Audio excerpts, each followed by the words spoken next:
Meanwhile, Jesus stood before the governor, and the governor asked him, "Are you the king of the Jews?" "Yes, it is as you say." Jesus replied. When he was accused by the chief priests and the elders, he gave no answer.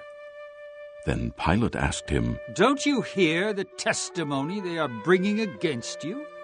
But Jesus made no reply, not even to a single charge, to the great amazement of the governor. Now it was the governor's custom at the feast to release a prisoner chosen by the crowd. At that time they had a notorious prisoner called Barabbas. So when the crowd had gathered, Pilate asked them, "Which one do you want me to release to you?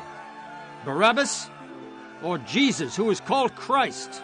For he knew it was out of envy that they had handed Jesus over to him. While Pilate was sitting on the judge's seat, his wife sent him this message: "Don't have anything to do with that innocent man, for I have suffered a great deal today in a dream because of him." But the chief priests and the elders persuaded the crowd to ask for Barabbas and to have Jesus executed. "Which of the two do you want me to release to you?" asked the governor. "Barabbas!" They answered. "What shall I do then with Jesus, who is called Christ?" Pilate asked.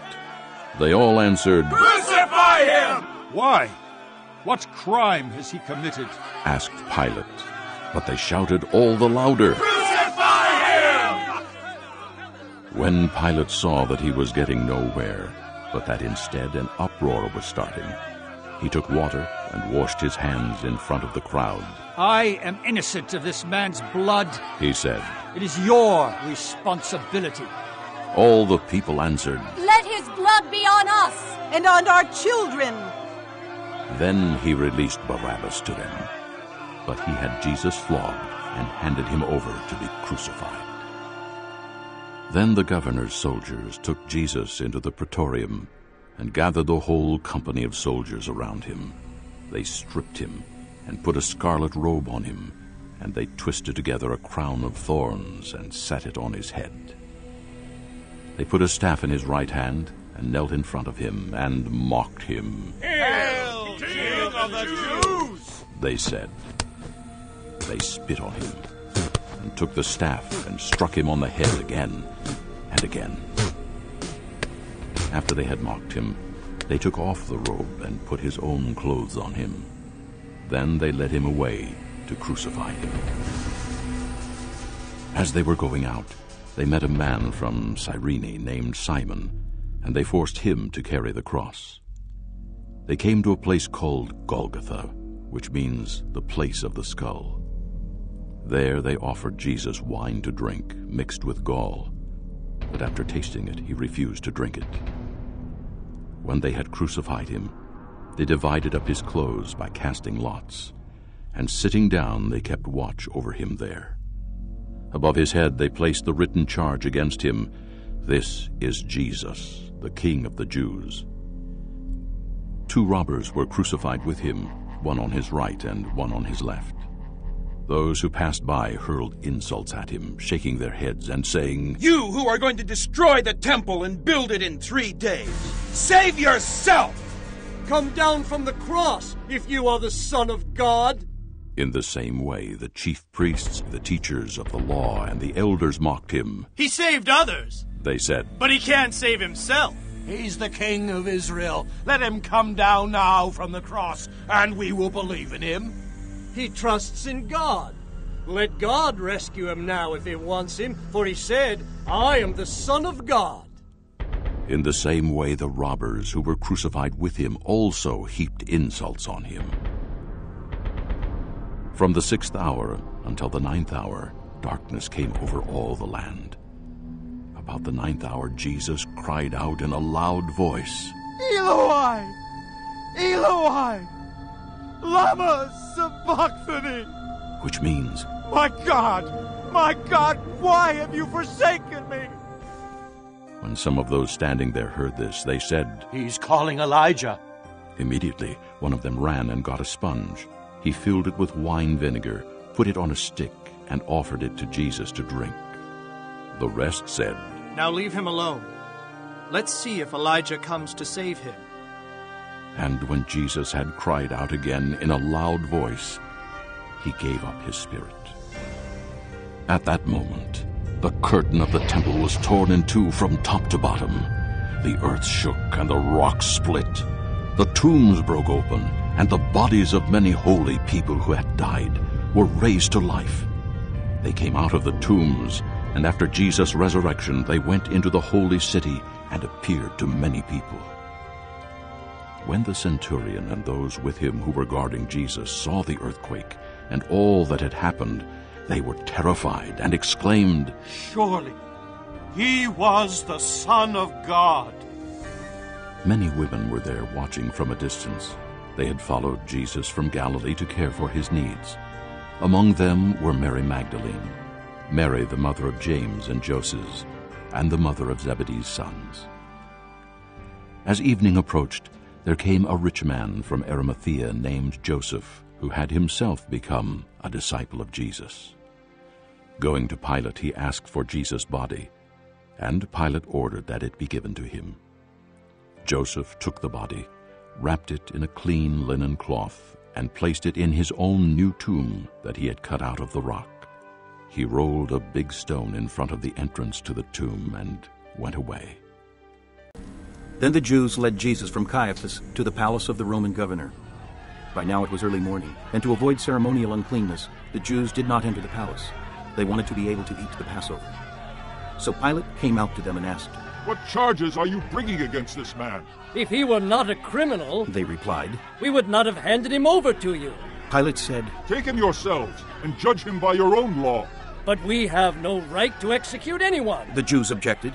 This happened so that the words Jesus had spoken, indicating the kind of death he was going to die, would be fulfilled. Pilate then went back inside the palace, summoned Jesus, and asked him, Are you the king of the Jews? Is that your own idea? Jesus asked. Or did others talk to you about me? Am I a Jew? Pilate replied. It was your people and your chief priests who handed you over to me. What is it you have done? Jesus said, My kingdom is not of this world. If it were, my servants would fight to prevent my arrest by the Jews. But now my kingdom is from another place. You are a king, then, said Pilate. Jesus answered, You are right in saying I am a king. In fact, for this reason I was born, and for this I came into the world, to testify to the truth. Everyone on the side of truth listens to me. What is truth? Pilate asked. With this he went out again to the Jews and said, I find no basis for a charge against him. But it is your custom for me to release to you one prisoner at the time of the Passover. Do you want me to release the king of the Jews? They shouted back, No, not him! Give us Barabbas! Now Barabbas had taken part in a rebellion. Chapter 19. Then Pilate took Jesus and had him flogged. The soldiers twisted together a crown of thorns and put it on his head. They clothed him in a purple robe and went up to him again and again, saying, Hail, King of the Jews! And they struck him in the face. Once more Pilate came out and said to the Jews, Look, I am bringing him out to you to let you know that I find no basis for a charge against him. When Jesus came out wearing the crown of thorns and the purple robe, Pilate said to them, Here is the man. As soon as the chief priests and their officials saw him, they shouted, Crucify! Crucify! But Pilate answered, You take him and crucify him. As for me, I find no basis for a charge against him. The Jews insisted. We have a law, and according to that law he must die, because he claimed to be the Son of God. When Pilate heard this, he was even more afraid, and he went back inside the palace. Where do you come from? He asked Jesus, but Jesus gave him no answer. Do you refuse to speak to me? Pilate said. Don't you realize I have power either to free you or to crucify you? Jesus answered, You would have no power over me if it were not given to you from above. Therefore, the one who handed me over to you is guilty of a greater sin. From then on, Pilate tried to set Jesus free, but the Jews kept shouting, If you let this man go, you are no friend of Caesar. Anyone who claims to be a king opposes Caesar. When Pilate heard this, he brought Jesus out and sat down on the judge's seat at a place known as the Stone Pavement, which in Aramaic is Gabbatha. It was the day of preparation of Passover week, about the 6th hour. Here is your king, Pilate said to the Jews. But they shouted, "Take him away! Take him away! Crucify him!" Shall I crucify your king? Pilate asked. We have no king but Caesar. The chief priests answered. Finally, Pilate handed him over to them to be crucified. So, the soldiers took charge of Jesus. Carrying his own cross, he went out to the place of the skull, which in Aramaic is called Golgotha. Here they crucified him, and with him 2 others, one on each side, and Jesus in the middle. Pilate had a notice prepared and fastened to the cross. It read, "Jesus of Nazareth, the King of the Jews." Many of the Jews read this sign, for the place where Jesus was crucified was near the city, and the sign was written in Aramaic, Latin, and Greek. The chief priests of the Jews protested to Pilate, "Do not write the King of the Jews, but that this man claimed to be King of the Jews." Pilate answered, "What I have written, I have written." When the soldiers crucified Jesus, they took his clothes, dividing them into 4 shares, one for each of them, with the undergarment remaining. This garment was seamless, woven in one piece from top to bottom. "Let's not tear it," they said to one another. "Let's decide by lot who will get it." This happened, that the scripture might be fulfilled, which said, "They divided my garments among them, and cast lots for my clothing." So this is what the soldiers did. Near the cross of Jesus stood his mother's sister, Mary, the wife of Clopas, and Mary Magdalene.